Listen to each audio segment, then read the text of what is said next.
ఎప్పుడు పొలిటికల్ గా సినిమాల గురించి డిస్కస్ చేస్తుంటాం. ఈరోజు ఒక కొత్త టాపిక్. ఒక కొత్త వెబ్సైట్ లో ఒక అత్త కోడళ్ళు ఒక బాబుని కంటే ఆ బాబు నా కొడుకు పుట్టిన వాడు కాదని డిఎన్ఏ టెస్ట్ చేయించడం జరిగింది. అసలు డిఎన్ఏ టెస్ట్ లో ఏం వచ్చింది, ఇది ఎక్కడ జరిగింది, ఏంటి సార్ దీని మీ మాటల్లో? ఇది సినిమాలో ట్విస్ట్ కంటే పెద్ద ట్విస్ట్ ఇక్కడ జరిగింది. నిజానికి దీని మీద మంచి ఫిల్మ్ కూడా చేయొచ్చు. దీంట్లో అనేక అంశాలు కూడా లింకప్ అండి. సో ఇది రెడ్డిట్ అనే ఒక సైట్, వెరీ పాపులర్ సైట్ ఉంది. ఆ సైట్లో ఒక ఆమె 29 years మహిళ ఒక పోస్ట్ చేసింది. ఆ పోస్టు ఏముంది, ఆ పోస్ట్లో ట్విస్ట్ ఏంటి అనేది ఇవాళ దేశవ్యాప్తంగా చర్చ జరుగుతుంది. ఆ రెడ్డిట్లో నుంచి బయటకు వచ్చేసి చర్చ మొత్తం మీడియాను ఆక్యుపై చేసేసింది. మెయిన్ స్ట్రీమ్ మీడియా దగ్గర నుంచి మొత్తం అన్ని ప్లాట్ఫామ్స్ దీని మీద చర్చిస్తున్నారు. ఎందుకంటే ఇది very important for various reasons. So అసలు ఏం జరిగింది అంటే, ఒక 29 ఏళ్ల మహిళ తను ఒక 2 నెలలకు ముందు ఒక పాపకు జన్మనిచ్చింది. ఆ పాప కళ్ళు గ్రీన్గా ఉన్నాయి. ఇక్కడేమో తల్లికి గ్రీన్గా లేవు, తండ్రికి గ్రీన్గా లేవు, తండ్రి వైపు వాళ్ళకి గ్రీన్గా లేవు, తల్లి వైపు వాళ్ళకి గ్రీన్గా లేవు, పేరెంట్స్కి కానీ ఎవరికి. సో ఈ కళ్ళు ఎక్కడవి? సో అంటే ఈ మీద చీట్ చేసిందేమో, వేరే అఫైర్లో నుంచి బిడ్డ పుట్టాడేమో అని అత్తకి డౌట్ వచ్చింది. సో మిగతా వాళ్ళు అందరూ చెప్పారు అది ఏం కాదు, అలాగూ జరుగుతుంటాయి అని డాక్టర్లు కూడా చెప్తే అత్త వినలేదు. నాకు కోడల మీద డౌటు అని అత్త గట్టిగా కూర్చుంది. మామూలుగానే అత్త కోడల చాలాసార్లు ఈ ప్రాబ్లమ్స్ ఉంటాయి. సో దాంతో కొడుకు కూడా లేదు, నా భార్య మీద నాకు అనుమానం ఏమాత్రం లేదు, నాకు కాన్ఫిడెన్స్ ఉంది, నాకు అలాగ చేయడం ఇష్టం లేదని అతను కూడా అన్నాడు. కానీ అత్త ఇది 2 నెలలుగా రాచి రంపాన పెడుతూనే ఉంది. ఇంకా రకరకాలుగా భోజనం చేయకపోవడం, అలగడం, దగ్గర నుంచి తిట్టడం, కనబడిన వాళ్ళకంతా చెప్పడం, ఇలాగ ఉంటే ఈ టార్చర్ భరించలేక కోడలు ఏం చేసిందంటే, నేను డిఎన్ఏ టెస్ట్కి రెడీ అట్లన్నా క్లియర్ అయిపోతుంది, ఈ నస పోతుందని చెప్పి ఒప్పుకున్నది. మామూలుగా డిఎన్ఏ టెస్ట్ అంటే ఏందనేది చాలామంది అడుగుతుంటారు. డిఎన్ఏ టెస్ట్ అంటే డిఎన్ఏ అంటే డియాక్సిరైబాన్ న్యూక్లిక్ యాసిడ్ అంటారు, డిఎన్ఏ. సో డియాక్సిరైబాన్ న్యూక్లిక్ యాసిడ్ అని ఉంటుంది బాడీలో. అదేంటంటే మోలక్యూల్ అనమాట. ఇది 2 లింక్డ్ స్ట్రాండ్స్ ఒక పెన వేసుకొని నిచ్చెనలాగా ఉంటుంది అనమాట. ఇది మన జెనెటిక్ ఫార్మేషన్ని డిసైడ్ చేస్తుంది, జెనెటిక్ ఫార్మేషన్ చెప్తుంది. సో దీంట్లో రకరకాల ఏన్సెస్టరీ డిఎన్ఏ అంటారు, అట్లాగే పెటర్నిటీ డిఎన్ఏ అంటారు. ఏన్సెస్టర్ అంటే మనం ఎక్కడి నుంచి వచ్చాం, మన ఆరిజిన్ ఏంటి, మన ఆర్యులా లేకపోతే మంగోలియాయిడా లేకపోతే ఆఫ్రికన్నా, ఇవన్నీ కూడా మూలాలు తెలియజేయడానికి కూడా ఇది పనికొస్తుంది అనమాట. జెనెటికల్ ఏన్సెస్టరీ తెలుసుకోవడానికి. మామూలుగా ప్రైవేట్ సంస్థలు అనేక ఉన్నాయి. డిఎన్ఏ ల్యాబ్స్ అని ఫర్ ఎగ్జాంపుల్ ఉంది, వాళ్ళది 180 సిటీస్లో ఉన్నాయి. డిఎన్ఏ ల్యాబ్స్ ఇండియా కంపెనీ పేరు. వాళ్ళకి మనం ఫోన్ చేస్తే ఇంటికే వచ్చి కూడా మన టెస్ట్కి శాంపుల్ తీసుకెళ్తారు. మామూలుగా సింపుల్ డిఎన్ఏ టెస్ట్కి 13,000 అవుతుంది. కొద్దిగా కాంప్లెక్స్ ఉండి 2-3 చేయించాలంటే 20,000 దాకా ఉంది. అంటే 13,000 to 30,000 వేసుకోండి మిగతా 2-3. సో అలాగా అది. రెండోది ఏంటంటే డిఎన్ఏ టెస్ట్ కిట్స్ కూడా అమ్ముతారు ఆన్లైన్లో. డిఎన్ఏ టెస్ట్ కిట్స్ అని దొరుకుతాయి, అవి తెచ్చి మనమే కూడా చేసుకోవచ్చు కావాలంటే. కాకపోతే లీగల్గా అవి చెల్లవు అనమాట. లీగల్గా చెల్లాలంటే మాత్రం కోర్టు పర్మిషన్ తీసుకోవాలి. కోర్టు పర్మిషన్ తీసుకోకుండా లీగల్ సర్టిఫికేట్ వీళ్ళు ఇస్తారు, లీగల్ సర్టిఫికేట్ కూడా, దానికి కూడా ఎక్స్ట్రా ఛార్జ్ చేస్తారు. కానీ కోర్టు పర్మిషన్ లేకుండా డిఎన్ఏ టెస్ట్ చేసుకుంటే చెల్లదని చెప్తున్నారు. సో ఇదైతే కోర్టు కాదు, ఆమె ప్రూవ్ చేయడం కోసం, ఇంట్లో ఫ్యామిలీలో ప్రూవ్ చేయడం కోసం. కాబట్టి వీళ్ళు కూడా ఇలాగా డిఎన్ఏ టెస్ట్ చేయించుకున్నారనమాట. ఇలాగ డిఎన్ఏ టెస్ట్ చేసుకోవడానికి ఒప్పుకున్నాక ఈమె అత్త కొడుకు చెప్పింది. కొడుకు తీసుకొని చేశాడు.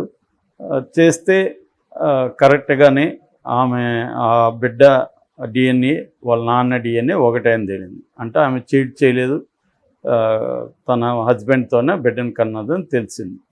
ఇక్కడే ట్విస్ట్ ఉంది అనమాట. ఈ ట్విస్ట్ ఏంటంటే, ఈమెకి ఇప్పుడు నా మీద చేశారు సరే, ఈ కళ్ళు ఎక్కడి నుంచి వచ్చాయని నాకు కూడా తెలుసుకోవాలి. కాబట్టి నువ్వు ఎవరితో కన్నావు అనేది నాకు కూడా కావాలి. అంటే వాళ్ళ నాన్న ఇప్పుడు అంటే వాళ్ళ మామయ్య, ఈ అమ్మాయి వాళ్ళ మామయ్యకే నా హస్బెండ్ పుట్టాడా లేదా, అంటే అత్త మోసం చేసిందా లేదా అనేది ఈమె కూడా పట్టుబట్టింది. ఇప్పుడు ఏమైపోయింది, అత్త ఇరుక్కునింది. అత్త అడిగినప్పుడు ఆమె కూడా నేను చేసుకోను అంటే ఎట్లాగా ఇప్పుడు. సో దాంతో ఇంకా ఫ్యామిలీలో అందరూ కొడుకు కానీ అందరూ కానీ ఎట్లాగో తెలిసిపోయింది డిఎన్ఏ ఎలా చేయాలో. సరే చేయించుకునేసరికి ఆమె చేయించుకోవాల్సిన పరిస్థితి ఏర్పడింది.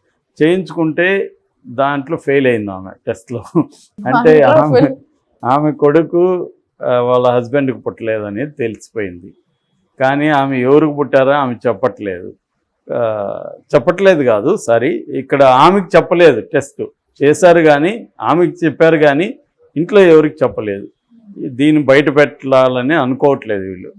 అంటే బయట పెట్టాలా లేదనేది ఈమె నెటిజన్స్ని అడుగుతుంది పోస్ట్లో. ఇప్పుడు వాళ్ళ హస్బెండ్ ఏమో నా బయలాజికల్ ఫాదర్ నేను తెలుసుకోవాలి అని పట్టుబడుతున్నాడు. ఎవరికైనా ఉంటుంది కదా, మా నాన్న ఈ నాన్న కాదన్నప్పుడు మా నాన్న ఎవరో నేను చూడాలి అన్న కోరిక ఉంటుంది. అది ఇప్పుడు అతనికి వచ్చింది. కానీ ఇప్పుడు అతను కానీ అది బయట పెడితే వాళ్ళ ఫ్యామిలీలో గొడవలు వచ్చేసే అవకాశం. ఇప్పటి వరకు వాళ్ళ నాన్నకి చెప్పలేదు, వాళ్ళ హస్బెండ్ వాళ్ళ నాన్నకి, అంటే అత్త వాళ్ళ మామకి, ఈమె మామకి అత్త హస్బెండ్కి చెప్పలేదు ఈ విషయాన్ని. డిఎన్ఏలో నీ కొడుకు కాదని ఆయనకి చెప్తే మామూలుగా ఉండదు కదా, ఇంకా చెప్పలేదు. చెప్పాలా వద్దా అనేది ఇప్పుడు ఈమెకున్న డౌట్ అనమాట. దీని మీద చర్చలు నడుస్తాయి. అంటే మోరల్ డైలమా ఉంది ఇప్పుడు ఆమె. అంటే హస్బెండ్కి వైఫ్కి ఇదేదో అయిపోయింది, నన్ను పరీక్షించింది, ఆమె ఏదో నేరో మైండ్ అనుకొని వదిలేద్దాము అని ఉండాలా, లేదు ఇంతవరకు వచ్చినాక మనం ఎందుకు విడిచిపెట్టాలి అనుకోవాలా.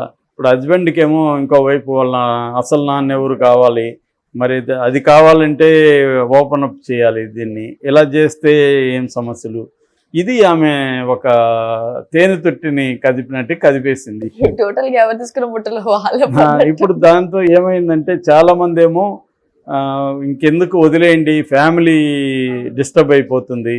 ఇప్పుడు వాళ్ళ హస్బెండ్ రేపు ఆమెను వదిలేస్తాడు అత్తని, ఎందుకంటే నన్ను ఇన్ని రోజులు మోసం చేసావు నా కొడుకు అనుకుంటున్నాను అని చెప్పచ్చు. సో ఇటువంటి ప్రాబ్లమ్స్ అయితే ఉంటాయి. అయితే నాకు తెలిసిన ఒక చిన్న సంఘటన చెప్తాను దీని రిలేటెడ్. ఇలాగే నాకు తెలిసిన ఒక ఆమె వాళ్ళ కొడుకు బర్త్డే జరిపింది. వాళ్ళ కొడుకు ఒక 5-6 5th బర్త్డే అనుకుందాం. 5th బర్త్డే జరిపింది. జరిపిన తర్వాత డ్యాన్సులు వేశారు. ఆమె కూడా అందరు అక్కడ వచ్చిన గెస్టులతో కూడా డ్యాన్సులు వేసింది, మేల్ గెస్టులతో. అందులో ఒక అతనితో బాగా క్లోజ్గా డ్యాన్స్ వేసింది. డ్యాన్స్ ఆల్రెడీ మందేశారు అందరూ.